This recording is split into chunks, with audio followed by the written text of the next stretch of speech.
भगवान शिव ने कैलाश पर्वत को अपना शाश्वत घर क्यों चुना? कैलाश केवल एक पर्वत नहीं है, यह स्वर्ग और पृथ्वी को जोड़ने वाला एक ब्रह्मांडीय केंद्र, कॉस्मिक एक्सिस है। भगवान शिव, जो आदियोगी हैं, को इसकी शांति उनकी ध्यान साधना और सृष्टि व विनाश के नृत्य के लिए उपयुक्त लगी। इसकी अद्वितीय समरूपता, सिमेट्री, शिव की ऊर्जाओं के संतुलन को दर्शाती है, स्थिर लेकिन शक्तिशाली, मौन लेकिन परिवर्तनशील। भक्त मानते हैं कि कैलाश शिव का सार, एसेंस, बिखेरता है, जिससे यह ब्रह्मांड का आध्यात्मिक केंद्र और दिव्य जुड़ाव और आंतरिक शांति की तलाश करने वालों के लिए एक पवित्र स्थल बन जाता है।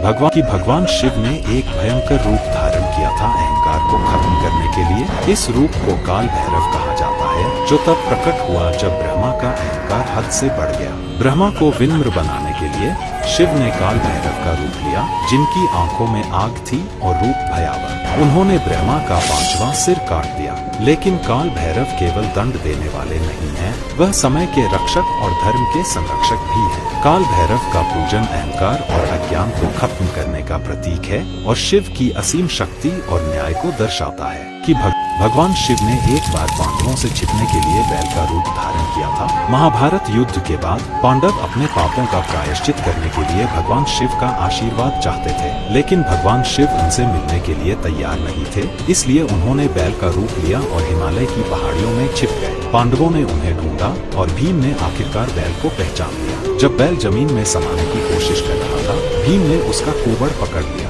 यही स्थान केदारनाथ बना, जहां आज भी भगवान शिव के बैल रूप की पूजा की जाती है, जो क्षमा और भक्ति का प्रतीक है। भगवान शिव का नृत्य पूरी सृष्टि को बनाता, संभालता और नष्ट कर सकता है। इसे तांडव कहते हैं, जो शिव के संतुलन के स्वामी होने का प्रतीक है। जब भगवान शिव तांडव करते हैं, तो उनकी हर एक हरकत सृष्टि, पालन और विनाश की लय तय करती है। उनका डमरू जीवन की ध्वनि उत्पन्न करता है, उनका त्रिशूल अज्ञानता का नाश करता है और उनकी शक्तिशाली ऊर्जा ब्रह्मांड में संतुलन बनाए रखती है। तांडव सिर्फ एक नृत्य नहीं है, यह हमें याद दिलाता है कि परिवर्तन जीवन का नियम है और विनाश के बाद ही नव निर्माण होता है। यही कारण है कि शिव को परिवर्तन की शाश्वत शक्ति माना जाता है। भगवान शिव ने खुद समय को बनाया था ताकि अंधकार और अज्ञानता का नाश किया जा सके। पौराणिक कथाओं के अनुसार समय शुरू होने से पहले ब्रह्मांड एक स्थिर स्थिति में था, जो अंधकार से घिरा हुआ था। इस अराजकता को खत्म करने के लिए भगवान शिव ने अपनी तीसरी आंख खोली, जिससे एक शक्तिशाली ऊर्जा निकली और उस शाश्वत शून्य को तोड़ दिया। यही क्षण काल या समय का जन्म था, जिसने सृष्टि, पालन और विनाश के चक्र को शुरू किया। शिव की तीसरी आंख ज्ञान और जागरूकता का प्रतीक है, जो हमें याद दिलाती है कि समय ईश्वर की ऊर्जा से उत्पन्न हुआ है और इसका उद्देश्य अज्ञानता को मिटाकर ब्रह्मांड में प्रकाश फैलाना है। भगवान शिव के पुत्र का जन्म स्वर्ग को एक शक्तिशाली राक्षस से बचाने के लिए हुआ था। कहानी शुरू होती है तारकासुर से, एक राक्षस जिसे लगभग अजेय वरदान मिला था और जिसे केवल शिव के पुत्र ही मार सकते थे। लेकिन भगवान शिव ध्यान में लीन थे और देवताओं की प्रार्थनाओं से अनजान थे। शिव को जगाने के लिए देवताओं ने कामदेव की मदद ली, जिन्होंने शिव पर प्रेम का बाण चलाया। शिव और पार्वती के मिलन से कार्तिकेय, जिन्हें मुरुगन भी कहा जाता है, का जन्म हुआ। अपनी अद्वितीय शक्ति और बुद्धि से कार्तिकेय ने तारकासुर का वध किया और ब्रह्मांड में शांति स्थापित की, यह साबित करते हुए कि वह भगवान शिव का देवताओं के लिए परम उपहार थे।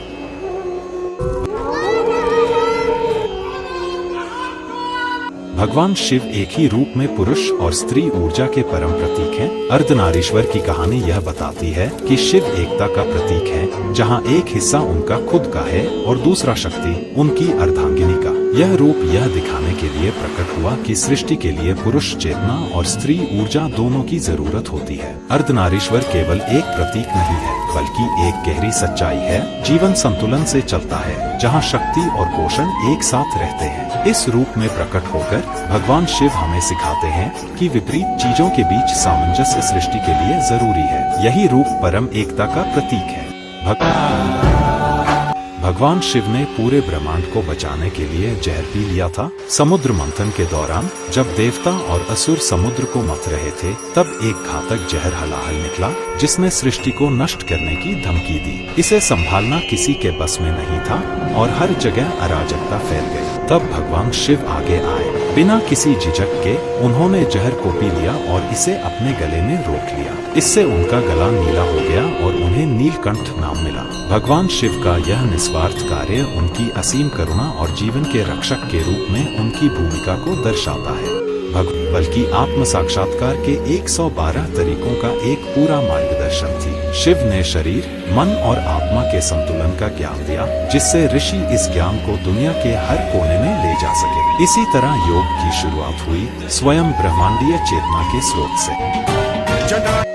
भगवान शिव और देवी पार्वती का विवाह केवल एक शादी नहीं, बल्कि वह मिलन था जिसने ब्रह्मांड को संतुलन दिया। शिव जो वैराग्य के प्रतीक और संहारक हैं, और पार्वती जो शक्ति का स्वरूप है, एक दिव्य बंधन में बंधे जो चेतना और ऊर्जा, त्याग और प्रेम के सामंजस्य का प्रतीक है। पार्वती की अटूट भक्ति और वर्षों की तपस्या ने शिव का हृदय पिघला दिया, जिसके बाद देवताओं और ऋषियों की उपस्थिति में यह दिव्य विवाह हुआ। उनका मिलन केवल एक प्रेम कहानी नहीं, बल्कि ब्रह्मांड को स्थिरता देने वाला एक महान आध्यात्मिक घटना है। भगवान शिव और देवी, एक क्रोधित भगवान शिव, एक कटे हुए बालक और एक हाथी का सिर, यह है गणेश के जन्म की अद्भुत कहानी। कहानी तब शुरू हुई जब देवी पार्वती ने हल्दी और अपनी दिव्य ऊर्जा से एक बालक बनाया ताकि वह उनके स्नान के दौरान कक्ष की रक्षा कर सके। वह बालक गणेश पूरी दृढ़ता से खड़ा रहा और भगवान शिव को भी अंदर जाने से मना कर दिया। बालक की इस हट से क्रोधित होकर शिव ने उसका सिर काट दिया। पार्वती के दुखी होने पर उन्होंने शिव से अपने बेटे को पुनर्जीवित करने की मांग की। अपनी गलती समझते हुए शिव ने अपने अनुयायियों को पहला जीव जिसका वे सामना करें, उसका सिर लाने का आदेश दिया। वे एक पवित्र हाथी का सिर लेकर आए। शिव ने हाथी का सिर गणेश के शरीर पर लगाया और न केवल उन्हें पुनर्जीवित किया, बल्कि उन्हें बाधाओं को दूर करने वाला और अपने गणों का नेता बनने का आशीर्वाद भी दिया। त्रासदी से एक प्रिय देवता गणेश का जन्म हुआ, जो बुद्धि, साहस और दिव्य कृपा का प्रतीक है।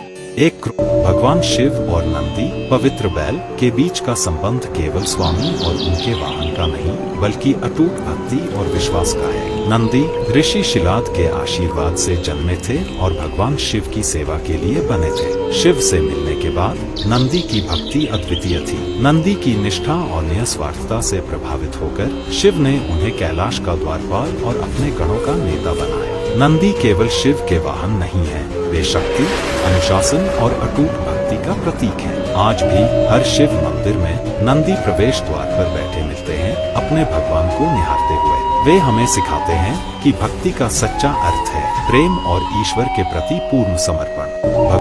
भगवान शिव ने एक बार रावण को एक शक्तिशाली दिव्य अस्त्र दिया था। लंका के महाबली राजा रावण भगवान शिव के गहरे भक्त बन गए थे जब उन्होंने कठोर तपस्या की। उनकी भक्ति से प्रसन्न होकर शिव ने न केवल रावण के अहंकार को माफ किया, बल्कि उन्हें चंद्रहास नामक दिव्य तलवार भेंट की, जिसमें अपार शक्ति थी। हालांकि शिव ने रावण को चेतावनी दी कि इस तलवार का दुरुपयोग उसे विनाश की ओर ले जाएगा। चंद्रहास शिव के आशीर्वाद का प्रतीक बन गया, लेकिन रावण का अहंकार अंततः उसकी विनाश का कारण बना। यह कहानी सिखाती है कि भक्ति से दिव्य कृपा पाई जा सकती है, लेकिन अहंकार और शक्ति का दुरुपयोग सबसे शक्तिशाली को भी नष्ट कर सकता है।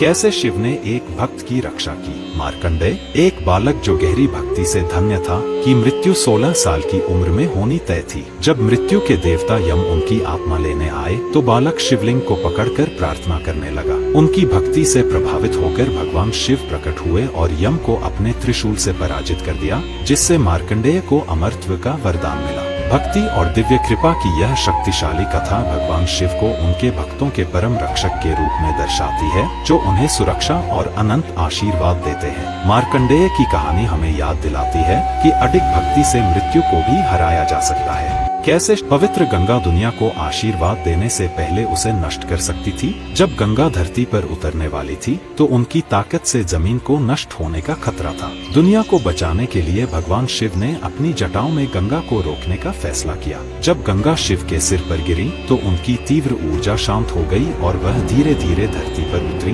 अपनी पवित्र जलधारा से इसे पोषण देती हुई। इस कार्य के लिए शिव को गंगाधर, गंगा को धारण करने वाला, कहा गया। गंगा के अवतरण की यह कथा शिव की शक्ति और करुणा को दर्शाती है, जो विनाशकारी शक्ति को जीवन देने वाले वरदान में बदल देती है।